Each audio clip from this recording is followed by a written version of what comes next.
Sejak awal Islam itu sudah ada al-wala wal bara, loyalitas kepada Islam, loyalitas kepada kaum muslimin, mencintai Allah, mencintai Rasulullah, mencintai kaum mukminin. Loyalitas. Kemudian bara, berlepas diri kepada kekafiran, kesyirikan, kemunafikan. Kita berlepas diri dari orang-orang yang berbuat syirik.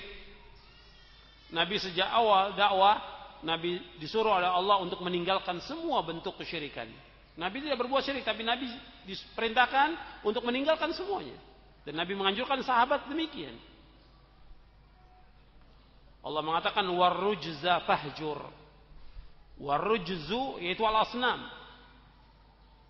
Dan dalam berhala-berhala kamu jauhkan, tinggalkan semuanya. Berlepas diri dari kesyirikan. Dan seorang mukmin tidak ada rasa cinta kepada orang-orang kafir. La tajidu qauman yu'minuna billahi wal yawmil akhir yuwadduna man hadallaha wa rasulahu walau kanu aba'ahum aw abna'ahum aw ikhwanahum aw ashiratahum. Allah sebutkan dalam surah Al-Mujadalah surah 58 ayat 22. Surah 58 ayat 22, engkau tidak akan dapati orang yang beriman kepada Allah mencintai orang-orang yang memusuhi Allah. Enggak mungkin orang yang beriman kepada Allah Rasulnya mencintai orang-orang yang memusuhi Allah. Meskipun yang memusuhi itu bapak mereka, anak mereka, saudara mereka atau keluarga mereka, tidak ada kecintaan. Barok, berlepas diri dengan orang-orang yang memusuhi Allah dan Rasulnya. Berlepas diri dari orang-orang yang menyekutukan Allah. Jadi barok. Itu sudah sejak awal Islam diajarkan yang demikian. Kemudian ikhwan fiddin a'azakumullah, tentang Islam ini ada dua. Kadang-kadang Islam disebutkan berkaitan dengan iman. Islam, iman. Terkadang disebutkan sendiri. Menurut penjelasan para ulama, kalau Islam itu dimutlakan saja tanpa disebutkan iman, yang dimaksudkan Islam itu yaitu seluruh agama ini, usulnya dan furu'nya. Jadi keadaan yang pertama, ayutlaq 'alal ifradi ghaira muqtarinin bi dzikril iman, fahuwa hina idzin yuradu bihi ad-din kulluhu usuluhu wa furu'uhu min i'tiqadatihi wa aqwalihi wa af'alihi. Jadi Islam kalau disebutkan secara mufrad sendiri, tidak dikaitkan dengan penyebutan iman, maka yang dimaksudkan dengan Islam seluruh agama ini. Usul dan furu', keyakinan, perkataan dan perbuatan. Jadi Islam kalau dikaitkan secara mutlak sendiri, yaitu pengakuan dengan lisan, meyakini dengan hati, dan tunduk kepada apa-apa yang diperintahkan oleh Allah, dan juga tunduk kepada apa yang Allah tentukan dan takdirkan. Sebagaimana perkataan Ibrahim, idh qala lahu rabbuhu aslim, qala aslamtu li rabbil alamin. Ketika Ibrahim dikatakan, ketika Allah berkata kepada Nabi Ibrahim, hendaklah kamu, ketika Allah berfirman kepada Ibrahim, hendaklah kamu masuk Islam, artinya tunduk. Maksudnya adalah kamu tunduk, maksudnya aslim, tunduk kepada Allah. Qala aslamtu li rabbil alamin. Aku tunduk kepada Allah Rabbul Alamin. Yang dimaksud ya seluruhnya, melaksanakan seluruh syariat Islam ini. Ini disebutkan oleh Ar-Raghib Al-Asfahani dalam kitabnya Mufradat Al-Fadhil Quran. Kemudian kalau disebutkan dengan keadaan yang kedua berkaitan dengan iman, Islam dan iman, maka ketika itu yang dimaksud dengan Islam yaitu perkataan dan perbuatan yang lahir. Adapun iman berkaitan dengan amal batin.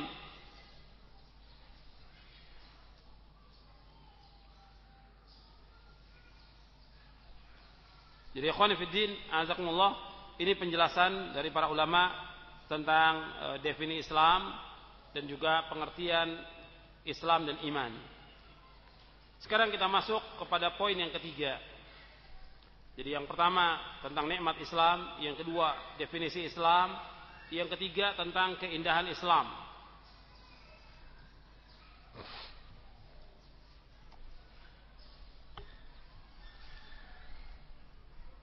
Jadi ikhwan fillah, azakumullah, agama Islam ini agama yang indah, mempunyai keutamaan yang besar. Di antara yang disebutkan oleh para ulama tentang Islam ini, tentang keindahan Islam, di antaranya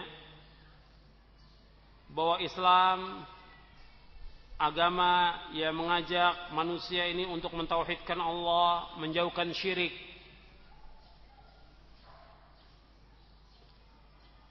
Karena Allah yang menciptakan seluruhnya.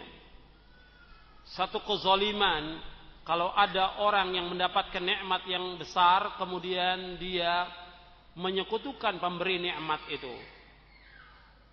Allah yang memberikan semua nikmat, maka kita wajib mentauhidkan hanya kepada Allah, tidak kepada yang lainnya. Sedangkan ajaran yang lain, mereka menyekutukan Allah. Ini penghinaan kepada dirinya, dan mereka telah berbuat dosa besar yang paling besar. Makanya ketika ada sahabat bertanya, Rasulullah, apa dosa besar yang paling besar? Antaj'ala lillahi niddan wa huwa khalaqaka. Engkau menjadikan sekutu bagi Allah, padahal Allah yang menciptakan kamu, yang memberikan semua nikmat.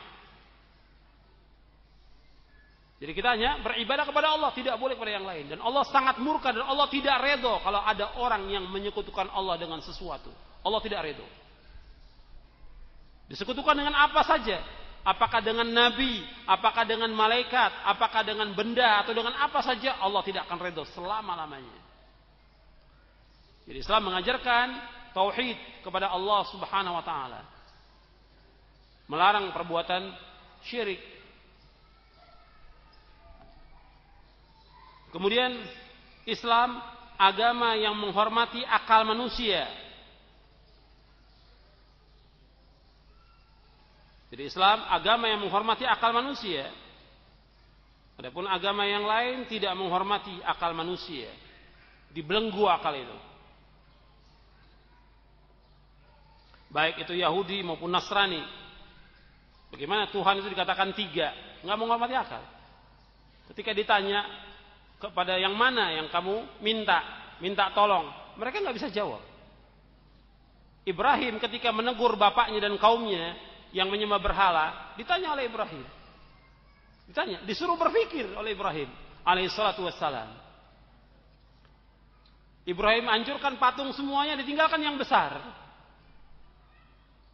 Ketika ditanya, siapa yang melakukan? Kata Ibrahim, yang besar itu. Maksudnya Ibrahim bukannya dia berbohong, coba kamu tanya yang besar. Kata mereka, nggak bisa berbicara, nggak bisa mendengar. Kata Ibrahim alaihissalam, kenapa kamu sembah benda yang tidak bisa berbicara, tidak bisa mendengar, tidak bisa melihat, dan tidak bisa berbuat apa-apa? Disuruh untuk berpikir. Ajaran yang lain seperti itu, yang berbuat syirik mereka tidak menghormati akal manusia. Contoh yang lain lagi, Nabi SAW pernah bertanya kepada Husain bin Munzir. Kata Nabi, ya Husain, kam ilahan ta'bud? Berapa Tuhan yang kamu sembah? Kata Husain, 7. Di mana Tuhan kamu itu? 7 itu di mana? Kata Husain, 6 di bumi, 1 di langit. Kata Nabi kepada Husain bin Munzir, kalau kamu mengalami kesulitan, kesusahan, Tuhan yang mana yang kamu minta? Yang di atas, yang di langit. Kata Nabi, kenapa yang tidak yang 1 saja? Ketika ditanya yang lain, mereka nggak bisa apa-apa. Yang 6 itu tidak bisa berbuat apa-apa. Jadi ketika mengalami kesulitan, kesusahan, mereka mintanya kepada Allah SWT. Kata Nabi, yang 1 saja. Disuruh dia masuk Islam. Ini bapaknya Imran bin Husain. Itu Husain bin Munzir. Mereka nggak bisa jawab. Disuruh untuk beribadah satu aja. Karena yang lain nggak bisa berbuat apa-apa. Ketika kita mengalami kesulitan, kesusahan, hanya minta kepada Allah Subhanahu wa taala. Contoh yang lain lagi. Anda bisa lihat orang-orang yang menyembah kubur, menyembah patung, menyembah keris, menyembah jimat, menyembah kereta kuda. Tanya apakah mereka bisa mendatangkan manfaat dan menolak bahaya? Tidak bisa.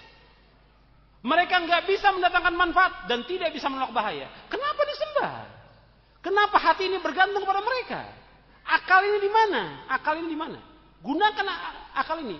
Allah mengatakan afala ta'qilun? Apakah kamu tidak berpikir? Kok minta kepada jimat, minta kepada keris, minta kepada kubur, minta kepada pohon, minta kepada batu? Akal ini dimatikan oleh mereka. Tidak berpikir sama sekali mereka. Yang memberikan manfaat hanya Allah. Allah mengatakan wala tad'u min dunillahi ma la yanfa'uka wa la yadurruk fa in fa'alta fa innaka idzam minadh dhalimin. Jangan kamu berdoa dan beribadah kepada apa-apa yang tidak bisa memberikan manfaat dan menolak bahaya. Kalau engkau lakukan, engkau termasuk orang-orang yang zalim, orang-orang yang berbuat syirik kepada Allah. Mereka tidak gunakan akalnya. Orang yang menyekutukan Allah, berbuat syirik, tidak menghormati akal mereka. Dan masih banyak lagi contoh-contoh yang lain. Tapi bukan berarti kalau Islam itu menghormati akal, kemudian akal dibebaskan untuk berbicara tentang masalah agama yang tidak ada ilmunya. Tidak boleh. Islam ini agama wahyu. Akal ini harus tunduk kepada wahyu. Yang akal tidak ada ilmunya, tidak boleh dia membahas tentang berkaitan dengan asma wa sifat, tentang ruh, tentang yang gaib. Akal harus tunduk kepada wahyu. Jangan seperti Mu'tazilah dan yang lainnya yang mengikuti mereka. Akal dianggap sebagai hakim. Syariat harus tunduk kepada akal. Ini enggak benar. Maka di antara sebab terjadinya bid'ah kata para ulama, tahkimul akal, menjadikan akal sebagai hakim. Akal harus tunduk. Wahyu sifatnya maksum, akal tidak maksum. Wahyu sabit tetap, akal berubah-ubah. Wahyu datang dari Allah, sedangkan akal manusia ini berpikir sekarang benar, besok salah. Kalau wahyu tetap dalam segala kondisi. Makanya akal harus tunduk. Makanya Ali bin Abi Thalib radhiyallahu an menjelaskan tentang masalah mengusap khuf. Kata Ali apa? Lau kana ad-dinu bir-ra'yi lakana asfalal khufi aula bil mas'i min alahu. Kalau seandainya agama itu akal, mestinya yang diusap itu bawahnya khuf. Kita seorang musafir boleh mengusap khuf sepatu selama 3 hari 3 malam. Untuk mukim 1 hari 1 malam. Jadi kalau kita sudah berwudu, kita pakai sepatu kita. Kita safar namanya. Di tengah jalan kita batal. Kita ketika wudu tidak usah buka sepatu, cukup diusap saja. Baik yang ikhwan maupun akhwat, diusap aja atasnya. Sedangkan yang dipakai jalan itu bawahnya, yang kotor bawahnya. Kata Ali kalau agama itu dengan akal, mesti yang diusap itu bawahnya, tapi yang diusap ini atasnya. Jadi akal, agama itu bukan akal. Disuruh akal untuk berpikir pada bidangnya. Ketika ada nas Quran dan Sunnah, akalnya harus tunduk. Ini diantara keindahan Islam. Kemudian juga Islam agama yang mengajak kepada kedamaian.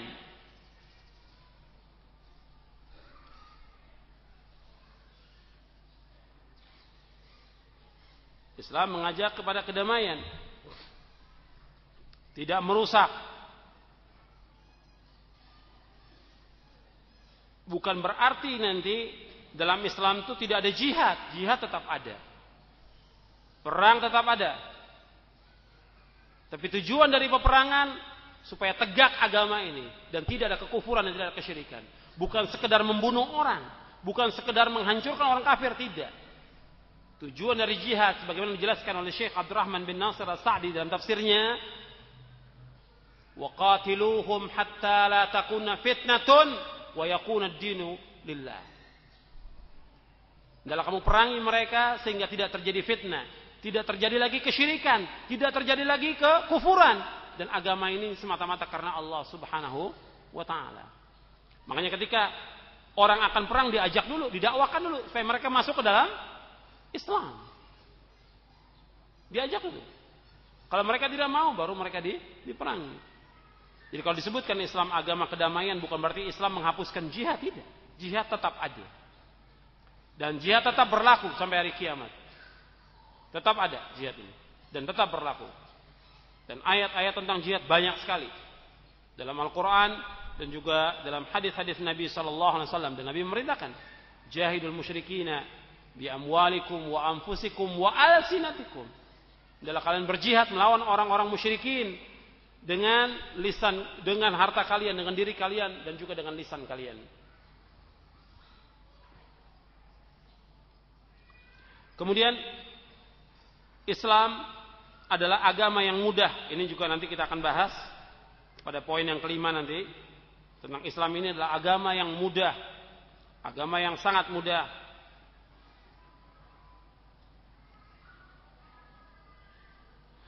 Islam adalah agama yang sangat dibutuhkan oleh seluruh manusia.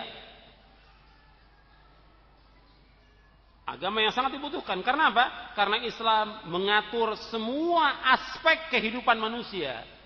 Islam ini mengatur semua aspek kehidupan manusia. Maka dikatakan nanti dalam poin yang keempat, Islam ini sempurna. Semuanya diatur.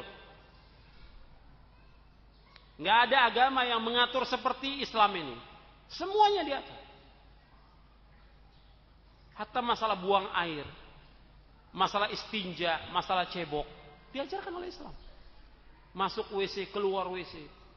Dari mulai masalah yang besar sampai sekecil, diajarkan oleh Islam. Dan juga dijelaskan oleh Al-Imam Ibnul Qayyim dalam kitabnya Madarijus Salikin di juz yang keempat. Bagaimana tentang kesempurnaan Islam, dia jelaskan satu persatu oleh Imam Ibnul Qayyim. Tentang tauhid, tentang akidah, tentang manhaj, tentang rububiyah, uluhiyah, asma wa sifat, tentang berbakti kepada orang tua, tentang sholat, tentang puasa, tentang zakat, tentang pernikahan, tentang jual beli, tentang politik, tentang semuanya, tentang jihad, tentang makan, minum, sampai tentang bercampur suami istri diatur oleh Islam. Semuanya. Islam ini agama yang sempurna. Jadi Islam ini adalah agama yang sangat dibutuhkan oleh seluruh manusia. Kemudian Islam adalah agama yang membawa kepada kebahagiaan manusia dunia dan akhirat. Tidak ada agama yang membawa kepada kebahagiaan melainkan Islam ini. Islam mengajarkan kepada umatnya semua yang bermanfaat, melarang semua yang berbahaya. Islam adalah agama yang cocok untuk semua tempat, semua tempat, semua kondisi, semua zaman, atau setiap zaman, setiap waktu, setiap tempat, agama Islam ini cocok.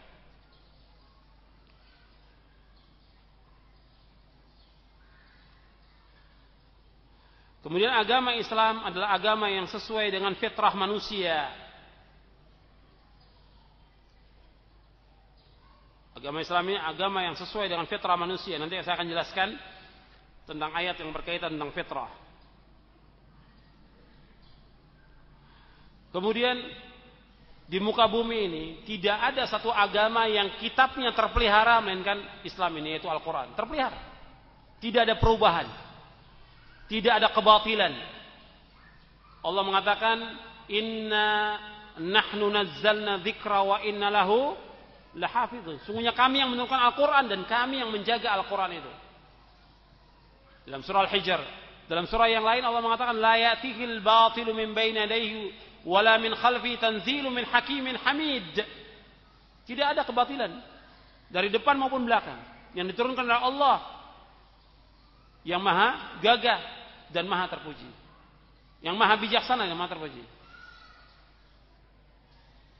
Jadi tidak ada agama yang terpelihara kitabnya kecuali agama Islam ini, yaitu Al-Quran terpelihara, dijamin oleh Allah Subhanahu wa taala.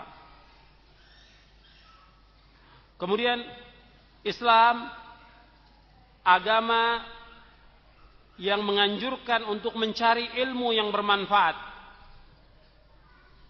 Islam adalah agama yang menganjurkan untuk mencari ilmu yang bermanfaat.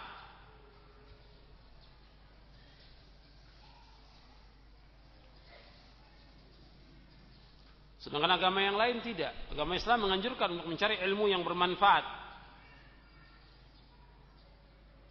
Al-ilmu nafi'. Kemudian Islam agama yang memperhatikan orang tua, wanita, anak-anak, janda, orang miskin, orang jompo, anak yatim, dan lainnya. Jadi Islam betul-betul mengatur semuanya. Islam memperhatikan semuanya. Orang tua harus dihormati. Seorang anak wajib dia berbakti kepada orang tuanya. Berbeda dengan agama yang lain. Kita wajib berbakti kepada orang tua, kepada bapak dan ibu. Wajib. Allah berfirman setelah masalah tauhid, wa qada rabbuka alla ta'budu illa iyyah wa bil walidaini ihsana. Allah telah mewajibkan tidak boleh kamu beribadah melainkan hanya kepada Allah saja, dan hendaklah kamu berbuat baik kepada orang tua. Agama yang lain tidak mengajarkan untuk berbakti kepada orang tua. Dibiarkan anak itu durhaka. Bahkan kalau mereka sudah tua, dititipkan orang tuanya di panti jompo. Dan dalam rangka mereka berbuat baik kepada ibunya, mereka bikin perayaan. Hari ibu, cukup setahun sekali. Mereka memberikan bunga atau kembang kepada ibunya. Tapi setiap hari untuk berbakti, mereka nggak lakukan itu. Tapi Islam menganjurkan untuk berbuat baik pada orang tua. Nggak boleh kita berkata yang kotor, nggak boleh berkata yang kasar. Fala taqul lahuma uffin wa la tanharhuma wa qul lahuma qawlan karima. Jangan kamu katakan kepada orang tua dengan perkataan yang kasar. Uff aja nggak boleh. Cis, tidak boleh. Tidak boleh. Tidak boleh kamu bentak orang tua. Tidak boleh. Dan katakan kepada orang tua kamu dengan perkataan yang mulia. Dijaga oleh Islam. Dan ganjarannya sangat besar. Anak yang berbakti pada orang tua dijamin surga. Berbeda dengan anak yang durhaka, yang kurang ajar kepada orang tuanya, tidak menjenguk orang tuanya, tidak memberikan nafkah pada orang tuanya, tidak taat kepada orang tuanya. Anak yang durhaka seperti ini, kata Nabi, tidak masuk surga. 3 golongan yang tidak masuk surga. Yang pertama, anak yang durhaka. Kedua, peminum khamar.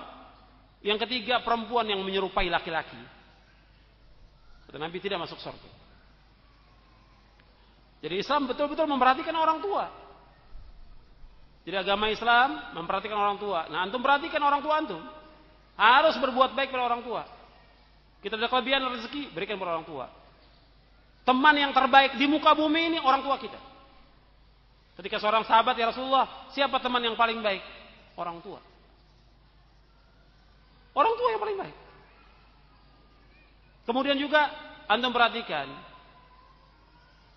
seandainya kita memberikan harta kita kepada orang tua kita, gaji kita umpamanya kita punya gaji 2 juta, kita berikan semuanya kepada orang tua, belum bisa membalas kebaikan orang tua kita, belum. Hatta kita punya gaji 10 juta, semua kita berikan kepada orang tua, belum bisa membayar orang tua, belum bisa membalas kebaikan orang tua. Pernah Abdullah bin Umar radhiyallahu an wa arda, Ibnu Umar ditanya oleh seorang yang menggendong ibunya waktu tawaf. Yang menggendong ibunya. Setelah selesai tawaf, ditanya. Orang ini tanya, "Wahai Abu Abdurrahman, apakah saya sudah membalas kebaikan ibu saya?" Kata Abdullah bin Umar, "Belum." Ini haji, diajak tawaf, wukuf di Arafah dan yang lainnya, digendong ibunya, belum bisa membalas kebaikan orang tua. Maka antum perhatikan yang seperti itu.